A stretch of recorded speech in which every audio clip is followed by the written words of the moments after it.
شروع کرتے ہیں۔ بسم اللہ الرحمن الرحیم، نحمدہ و نصلی علی رسول الکریم۔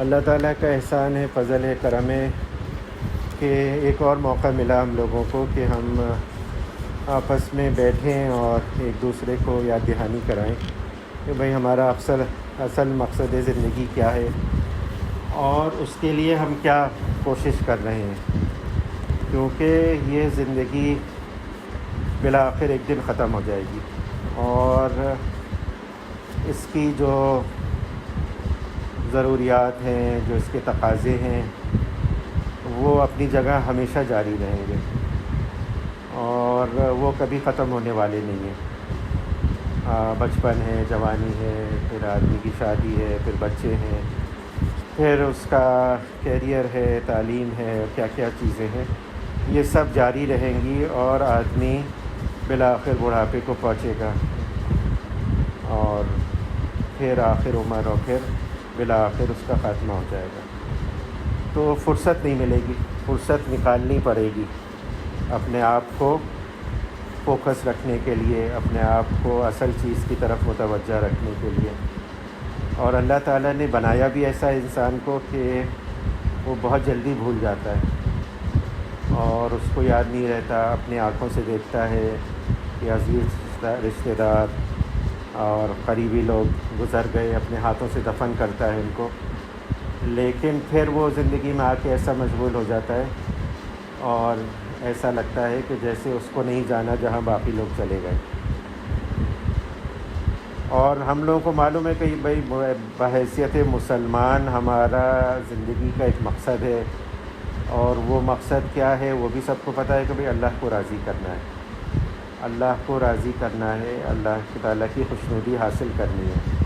اور یہ بھی معلوم ہے کہ وہ کیسے حاصل ہوگی، کوئی ڈھکی چھپی کوئی سیکریٹ بات نہیں ہے کہ بعضوں کو پتہ ہو بعضوں کو نہیں پتہ ہو، یا کوئی سینے سے سینہ در سینہ چل رہی ہو چیز۔ حضور صلی اللہ علیہ وآلہ وسلم نے ہر چیز واضح کر دی اپنے قول اور عمل سے کہ یہ باتیں کرنی ہیں اور یہ باتیں نہیں کرنی۔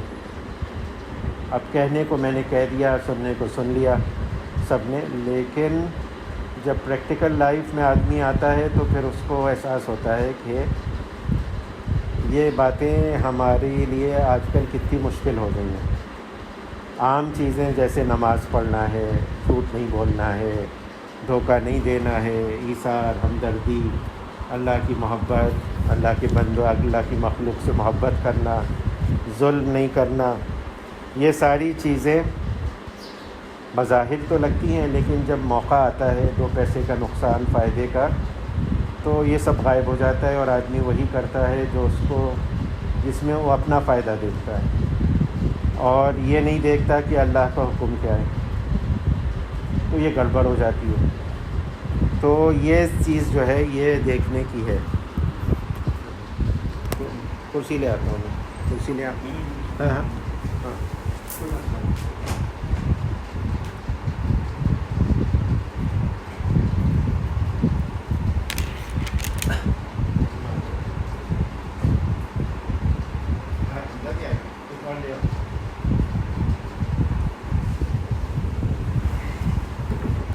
تو محسوس ہوتا ہے کہ بھئی یہ کہنے کو تو آسان چیزیں ہیں، لیکن جب کرنا پڑتا ہے تو مشکل ہوتی ہے۔ اور کیوں مشکل ہوتی ہے؟ یہ نہیں کہ بذات خود مشکل ہے، لیکن ہمارا معاشرہ، ماحول، عادتیں ایسی ہو چکی ہیں۔ اب 2-3 بجے کوئی سوئے گا تو وہ صبح کیسے فجر میں اٹھے گا؟ یہ ناممکن بات ہے۔ یعنی میں اپنی بات کر سکتا ہوں کہ 12 بجے سے زیادہ ہو جائیں تو صبح کا اٹھنا جو ہے وہ ایک بہت بڑا چیلنج ہو جاتا ہے۔ اور ہمارے ایک بزرگ تو یہ فرماتے تھے کہ جو لوگ 1-2 بجے کے بعد سوتے ہیں تو نعوذ باللہ ان کی نیت یہی ہوتی ہے کہ فجر ضائع کریں گے، کیونکہ پریکٹیکلی ممکن نہیں ہے آدمی کے لیے کہ وہ 3 گھنٹے بعد اٹھ جائے اور پھر نماز صحیح طرح سے پڑھ سکے۔ تو ہمارا لائف اسٹائل ایسا ہو گیا ہے، معاشرے میں جھوٹ دھوکہ ایسا وہ ہو گیا ہے کہ اس کے بغیر لوگ کہتے ہیں ہم بزنس نہیں کر سکتے۔ اب کس حد تک صحیح ہے، کس حد تک غلط ہے، لیکن ہے یہ بات۔ اور لیکن ہیں ایسے لوگ بھی ہیں. اب میں بتاؤں، ہم لوگ جب آئے تو ہم نے گاڑی خریدی، تو انہوں نے کہا گاڑی کے لیے بہت گھومے گھامے، یہ کرے وہ کیا. تو پتہ چلا کہ کراچی کی جو سب سے بڑی مارکیٹ ہے یہ سوسائٹی میں، طارق روڈ میں، اس میں 2 ڈیلرز ہیں جو ایماندار ہیں، باقی زیادہ تر جو ہیں دھوکہ دیتے ہیں، بہت ہیں. اور ان 2 میں سے ایک جو ہے وہ ہندو ہے، لیکن اس نے بنایا ہوا ہے اپنا یہ کہ میں غلط کام نہیں کروں گا، اور وہ ایمانداری سے چیزیں بیچتے ہیں. اور باقی ہیں کہ بڑی بڑی داڑیاں ہیں ان کی، اور چلے اور کتنے مہینے اور سال اور بیرون ملک جماعت بھی ہے، لیکن معاملات گڑبڑ ہیں. تو دین جو ہے وہ صرف عقائد، اعمال اور ظاہری اس کا نام نہیں ہے، بلکہ دین یہ ہے کہ معاشرت بھی ہو، معاملات بھی ہوں، اور آدمی کے اخلاق بھی ایسے ہوں کہ وہ ایک نمونہ ہو اور لوگوں کے لیے. سب سے پہلے تو کہ حضور صلی اللہ علیہ وآلہ وسلم کی سنت کا نمونہ ہو، اور پھر اس کے ذریعے سے پھر دوسرے لوگوں کو ہدایت ملے. یہ جتنے بھی ممالک ایسٹ پر ہیں سعودی عرب کے، تو ان میں اسلام پہنچا ہے تاجروں کے ذریعے. ملیشیا ہے، انڈونیشیا ہے، یہاں پہ جہاد نہیں، ویسے قتال نہیں ہوا ہے، کہ لشکر نہیں گئے ہیں اور وہ نہیں ہوا ہے. انڈیا کی جو کوسٹ بھی ہے نا، ایسٹ کوسٹ نیچے کی ساری، اس میں بھی تاجروں کے ذریعے سے اسلام پہنچا ہے، اور وہ ان کے اخلاق سے پہنچا ہے کہ بھئی جھوٹ نہیں بولتے، دھوکہ نہیں دیتے، ظلم نہیں کرتے، زیادتی نہیں کرتے. اس سے متاثر ہو کے لوگ مسلمان ہیں. اور دوسرے جو اسلام پھیلا ہے پاکستان، انڈیا میں خصوصاً، وہ پہلا صوفیوں سے. ہمارے جو اکابر صوفیہ ہے ان کے اخلاق سے پھیلا کہ بھئی وہ سب سے تمیز سے ملتے ہیں، محبت ہمدردی سب سے رکھتے ہیں، سب کا بھلا چاہتے ہیں بغیر کسی فرق کے کہ کون کس نسل سے ہے، کس کاسٹ سے ہے، کس فرقے سے ہے، اس کی خدمت کرتے ہیں. اور اس طرح سے اسلام پھیلا. تو وہ چیزیں ہم میں بھی آ جائیں، ہم بھی اللہ کو راضی کریں پورے طور پر. تو اس کے لیے بیٹھتے ہیں، اس کے لیے ذکر کرتے ہیں. اور سب سے زیادہ مؤثر چیز جو ہو سکتی ہے وہ حدیث ہے. تو برکت کے لیے حدیث میں سے پڑھتے ہیں. اس کی تشریح کرنا تو علماء کا کام ہے، لیکن ہم لوگ برکت کے لیے پڑھتے ہیں اس میں سے. تو حضرت حسن بصری امام الاولیاء ہیں، ان سے ہی تمام سلسلے نکلتے ہیں صوبہ نقشبندیہ کے. باقی جتنے سلسلے ہیں وہ حضرت امام حسن بصری سے نکلتے ہیں. تو وہ تابعی ہیں، وہ فرماتے ہیں کہ جناب نبی کریم صلی اللہ علیہ وآلہ وسلم نے صحابہ کرام سے عرض فرمایا، کیا تم سب یہ چاہتے ہو کہ جنت میں داخل ہو جاؤ؟ صحابہ کرام رضوان اللہ تعالیٰ علیہم اجمعین نے عرض کیا، جی ہاں یا رسول اللہ صلی اللہ علیہ وآلہ وسلم. تو آپ نے فرمایا، اپنی امیدوں کو کم کر دو، اور اپنے آخری وقت کو اپنی نگاہوں کے سامنے رکھو، اور اللہ تعالیٰ سے ایسی حیا کرو کہ حیا کرنے کا حق ادا کر دو. یعنی 3 نصیحتیں حضور صلی اللہ علیہ وآلہ وسلم نے فرمائی صحابہ کو کہ اپنی امیدوں کو کم کر دو. اب ہر آدمی کی امید ہوتا ہے، دماغ جو آدمی کا ہے وہ ہر وقت چلتا رہتا ہے. ایسی چیز ہے کہ بدن سو بھی جائے لیکن دماغ چلتا رہتا ہے، دماغ بند نہیں ہوتا. نہ آپ کا کنٹرول ہے کہ اس کو بند کر دو، اس کو بند نہیں کرا سکتے، اس کی توجہ ہٹاتے ہیں. صوفیہ حضرات بھی جو مراقبات کراتے ہیں، ذکر کراتے ہیں، فکر کراتے ہیں، اس میں بھی یہ ہوتا ہے کہ توجہ ہٹ جائے لیکن چلتا رہے گا، یہ بند نہیں ہوتا. تو آدمی سوچتا رہتا ہے کہ بھئی اب میرا یہ ہے، میں یہ کروں گا، میں وہ کروں گا، میں وہ کروں گا، اور پھر پتہ نہیں کتنی امیدیں بناتا ہے. اور پھر اس پہ جب اتنی امیدیں بناتا ہے نا، تو پھر اس کو پلاننگ کرنی ہوتی ہے کہ میں پیسہ بچاؤں، میں یہ کروں، میں وہ کروں، دوسروں کے حق ماروں. اسی طرح سے ہو پائے گا، ورنہ کیسے ہو پائے گا؟ تو حضور صلی اللہ علیہ وآلہ وسلم فرمانے اپنی امیدوں کو کم کر دو، اپنے آخری وقت کو اپنی نگاہوں کے سامنے رکھ دو۔ اب جس کو یہ ہر وقت خیال رہے گا کہ بھئی یہ زندگی ختم ہو جانے والی ہے اور ایک دن مجھے اللہ کے سامنے پیش ہونا ہے، جیسے تیسری بات میں فرمایا اللہ تعالیٰ سے ایسی حیا کرو کہ حیا کرنے کا حق ادا کر دو، اور میں جب اللہ کے سامنے جاؤں گا تو ہر چیز کی مجھ سے باز پرس کی جائے گی، پوچھا جائے گا کہ بھئی یہ کام کیوں کیا تھا، یہ کام کیوں نہیں کیا، اس کا حق کیوں مارا۔ اور وہاں تو ایسا عدل و انصاف ہوگا کہ قیامت کے روز جب حشر قائم ہوگا، یہاں تک ہوگا کہ بھئی کسی جانور نے کسی دوسرے جانور کو سینگ مارا ہے تو اس کا بدلہ بھی دلوایا جائے گا۔ تو یہ چھوٹی چھوٹی چیزیں ہم سمجھتے ہیں کیا کیا ہوا تو کسی کے پیسے کھا گئے، وعدہ خلافی کی، دھوکہ دے دیا، کیا فرق پڑتا ہے؟ حج کرائیں گے، عمرہ کرائیں گے، اس سے معافی ہو جائے گا، شب قدر میں کھڑے ہو جائیں گے، معاف ہو جائے گا۔ یہ سب غلط فہمی ہے۔ گناہ جو ہے کبیرہ گناہ نہیں معاف ہوتے نقلی چیزوں سے جب تک کہ ان کی معافی نہیں مانگی جائے، اور جو حقوق اللہ ہیں وہ تو اللہ تعالیٰ معاف کر دیں گے، رحیم کریم ذات ہے، لیکن حقوق العباد کا معاملہ بہت سنگین ہے۔ حضرت عارف اللہ حضرت ڈاکٹر عبداللہ رحمۃ اللہ علیہ بار بار یہی فرمایا کرتے تھے کہ حقوق العباد کا معاملہ بہت زیادہ سنگین ہے، اس میں بہت کرنا چاہیے، بہت محتاط رہنا چاہیے آدمی کو، کسی کا حق ضائع کر دیا، اور آج کل یہ قرضہ لیا نہیں ادا کیا، یہ پیسے میں گڑبڑ کر دی، اور یہ نا اکثر دنیا داری نہیں دینداروں میں بھی ہو جاتا ہے کہ بھئی اس سے کیا فرق پڑتا ہے۔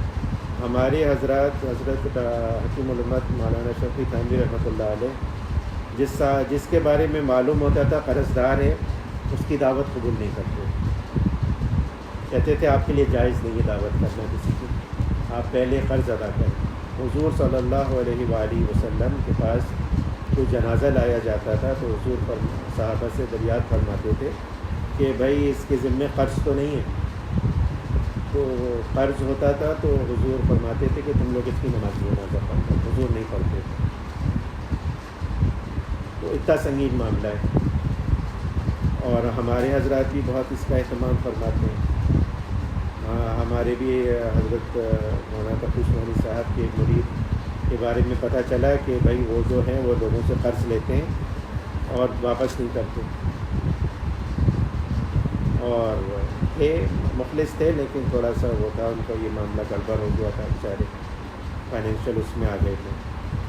تو حضرت نے ان سے فرمایا کہ جب آپ اپنے مہینے کا خط لکھتے ہیں، مجھے اطلاع دیتے ہیں اپنے حالات کی، تو اس میں سلام کے بعد پہلی چیز آپ یہ لکھیں گے کہ میرے ذمے اتنا قرض ہے، اتنا ادا کر دیا۔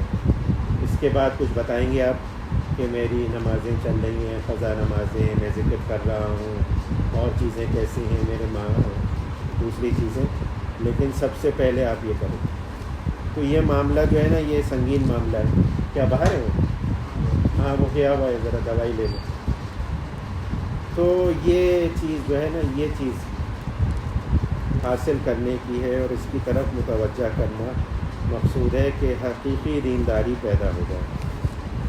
اب حضرت ہمارے ایک بہت بڑے اچھے بزرگ گزرے ہیں پچھلے ماضی قریب میں، حضرت ابوالحسن علی ندوی رحمۃ اللہ علیہ، تو وہ فرماتے ہیں ہمارے وصول اللہ صاحب کی اس کے بارے میں کہ آپ کی مجلس میں جو حاضر ہوتا تھا، مجلس میں شریک ہو کر صرف حلاوتی ایمانی اور ذوق عبادت اور خیال آخرت ہی نہیں پیدا ہوتا تھا، بلکہ اپنی کمزوریوں کا اور اپنی خصوصی بیماریوں کا بھی احساس ہوتا تھا، روحانی بیماریاں۔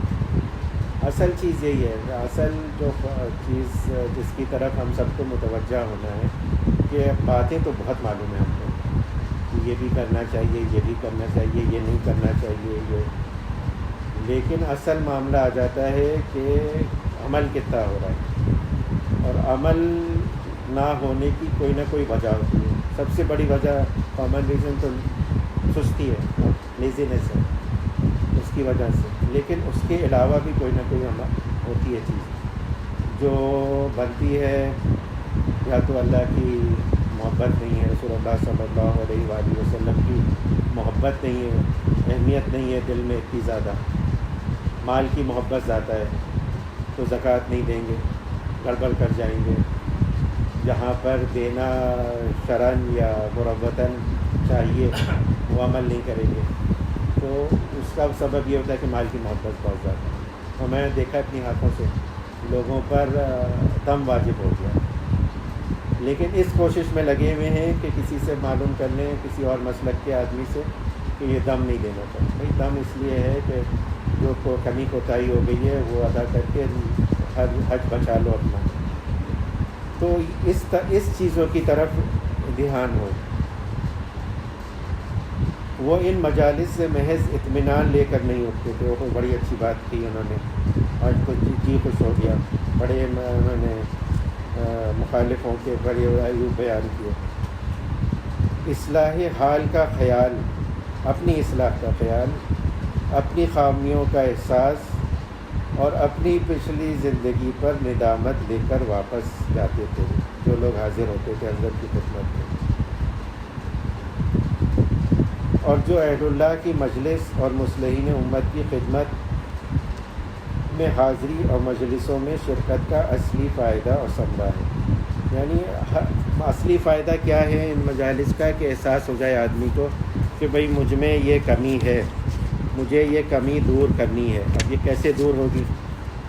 اس کی طرف احساس ہو جائے. یہ پہلا اسٹیپ ہے کہ پتہ چل جائے کہ بھئی پرابلم کیا ہے. پہلے تو یہ ہوتا ہے کہ بھئی معلوم ہی نہیں پرابلم کیا ہے. اگر پتہ چل جائے کہ بھئی یہ خامی ہے تو پھر آدمی آگے چل سکتا ہے کہ مجھ میں یہ خامی ہے تو اب آگے کیا کرنا ہے اس کے لیے. تو اسی کے لیے متوجہ کرنا ہوتا ہے، اسی کے لیے مل بیٹھ کے بات کرتے ہیں کہ بھئی یہ اصل چیز جو ہے وہ اپنی اخلاق کی درستی ہے. اور روزہ بن جائے اصل میں. اب رمضان مبارک قریب ہے اور روزہ حقیقی معنوں میں روزہ ہو، صرف ایک رسم کا نام نہ ہو جائے کہ بھائی صبح سحری کی اور افطار کر لیا اور بیچ میں جو جی چاہا کرتے پھرے. اور یہ بھی سمجھنے کی ضرورت ہے، ابھی چلیں گے میڈیا پہ کہ یہ کہ کون ایک قرآن روز ختم کر رہا ہے اور کون اتنا ذکر کر رہا ہے اور کون اعتکاف میں بیٹھا ہوا ہے. یہ ساری چیزیں نفل چیزیں ہیں اور ہر ایک کے لیے ممکن نہیں ہے. جو بالکل فارغ آدمی ہے، کچھ کرنے کو نہیں ہے اس کے پاس، اور اس کے لیے تو چلے ممکن بھی ہو جائے گا جس نے فارغ کر لیا.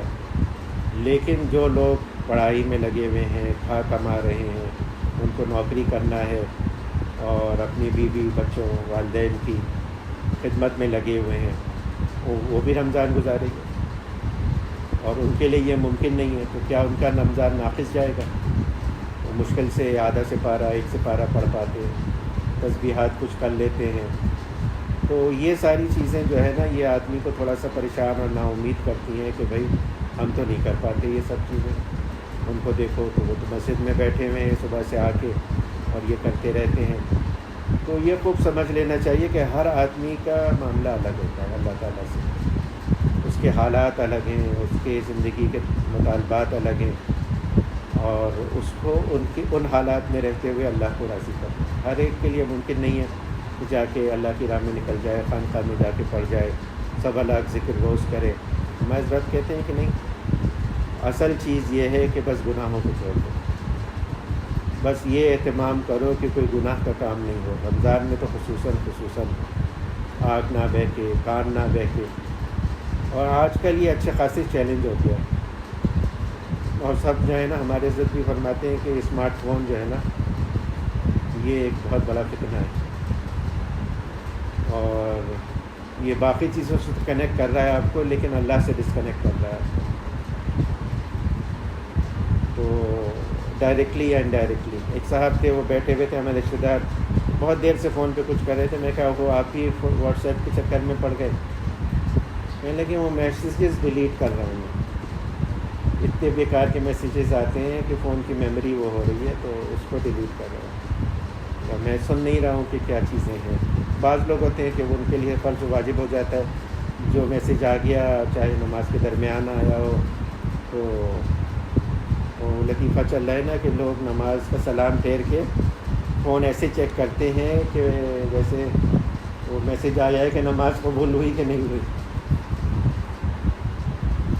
تو یہ گناہوں سے بچنا، اور گناہ بھی آج کل کے ڈفرینٹ گناہ ہو گئے ہیں، اس زمانے کی الگ تھے، آج کل ایکسیس ہے، نظر کی حفاظت وہ ہے، اور کانوں کی حفاظت، موسیقی ہر جگہ چل رہی ہے، محرم نہ محرم کا وہ نہیں ہے، تو گناہوں سے بچیں، وقت کو فارغ کرنے کی کوشش کریں، اور جو وقت ملے وہ اللہ کے ذکر میں، اللہ کی قرآن کی تلاوت میں، اور قرآن کی تلاوت کا حضرت بہت زیادہ فرماتے ہیں کہ بھائی جتنا ہو سکے کرے آدمی، اور یہ بھی انڈیویژول پر ہوتا ہے، ہر آدمی کے لیے ممکن نہیں، جیسے میں میرا قرآن اتنا زیادہ وہ نہیں ہے کہ روا کہ میں بہت سارا ایک ساتھ پڑھ لوں، اور اہتمام اس کا ہے کہ بھائی صحیح طرح سے پڑھا جائے، یہ نہیں کہ بس بحث پورا کرنے کے لیے پڑھا جائے، اور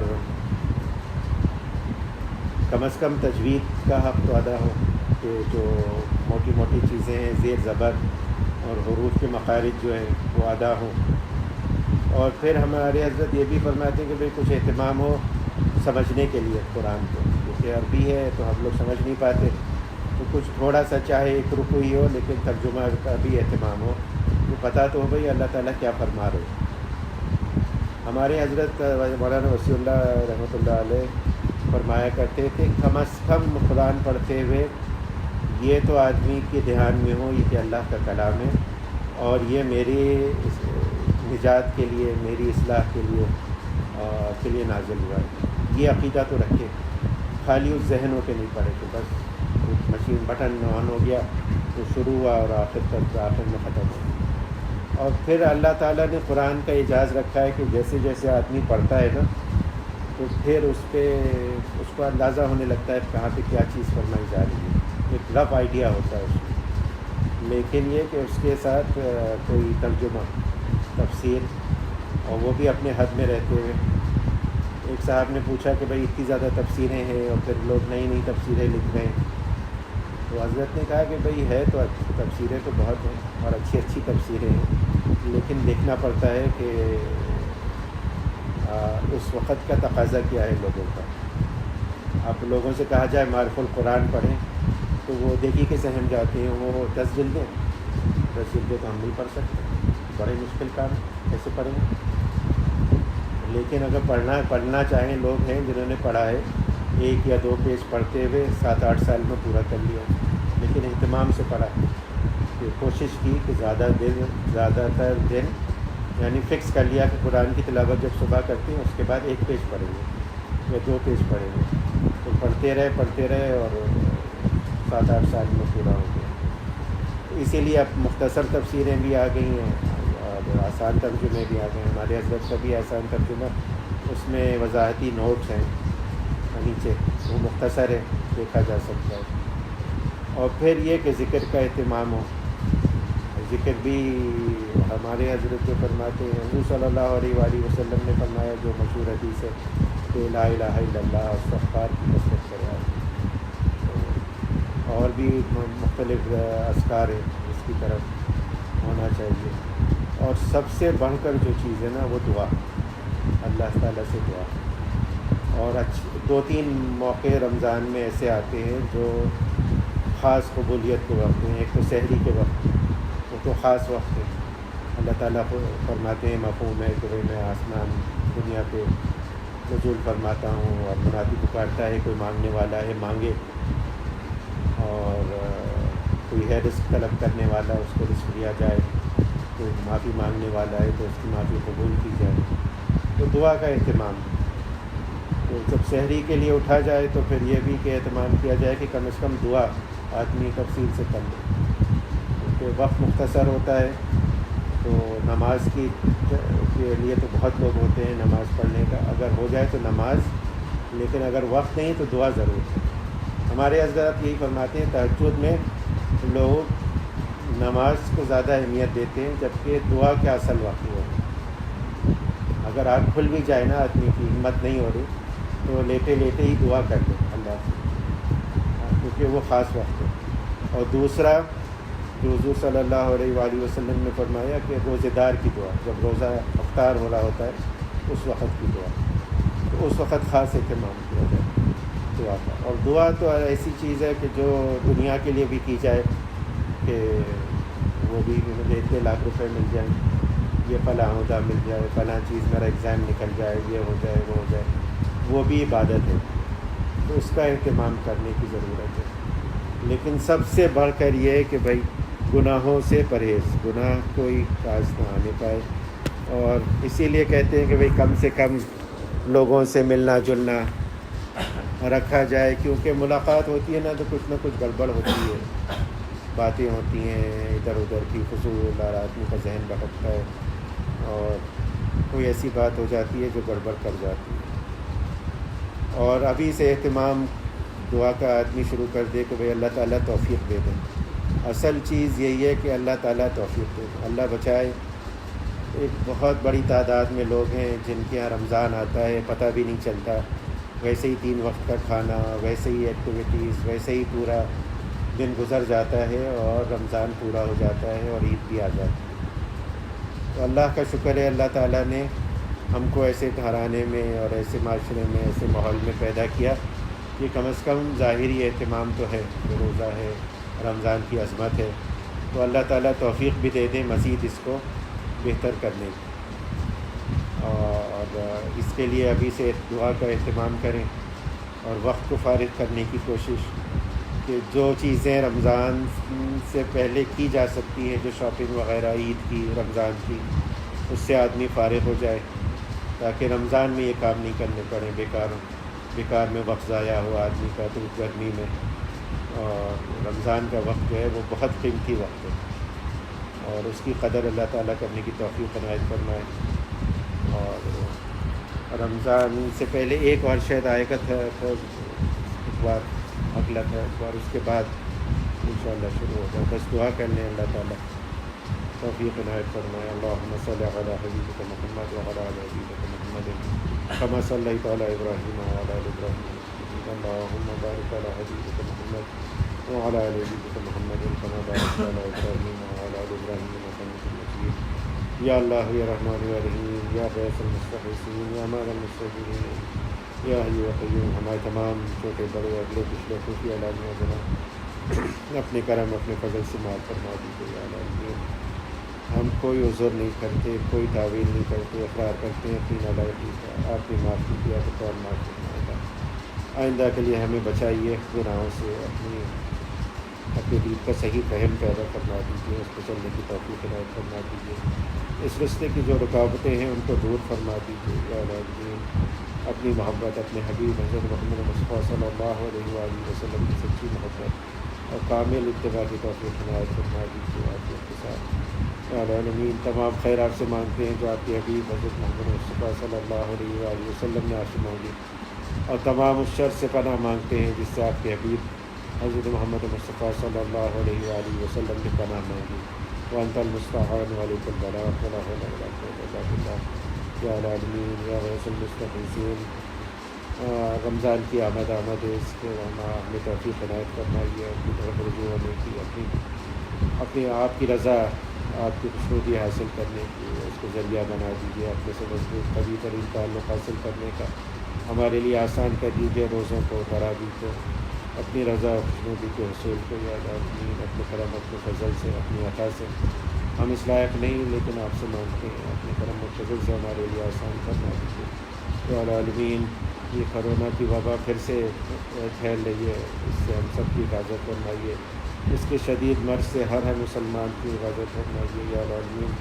پوری دنیا کو، پورے عالم انسانیت کو اس سے بچائیے، اس کو عافیت کے ساتھ دور فرما دیجیے، ختم فرما دیجیے اس کو اپنے کرم اپنے فضل سے یا العالمین. ہمارے گھر والوں کی، والدین، عزیز و اقارب، رشتہ دار، پڑوسیوں، بچوں کی، سب کی حفاظت فرمائیے. ہر طرح کے شر، فتنے، فساد سے، ہر طرح کی دیر پاموزی بیماریوں سے، ہر طرح کے چوری ڈاکے اور یہ دھوکہ دہی فریب سے، لوگوں کی زہر سازیوں سے سب کی حفاظت فرمائیے. حلال واسع رزق بلا مشقت عنایت فرمائیے. جو بچے بچیاں رشتوں کے انتظار میں ہیں ان کو صحیح معنوں میں دیندار، غصہ نہ کرنے والے، قدر کرنے والے رشتے عنایت فرمائیے یا العالمین یا غیث المستغیثین. مسلمان جہاں کہیں پہ بھی مظلوم ہیں ان کی مدد و نصرت فرمائیے. برما میں، فلسطین میں، کشمیر میں۔ اللہم صل امت محمد صلی اللہ علیہ وآلہ وسلم، اللہم فرج عن امت محمد صلی اللہ علیہ وآلہ وسلم، اللہم ارحم امت محمد صلی اللہ علیہ وآلہ وسلم۔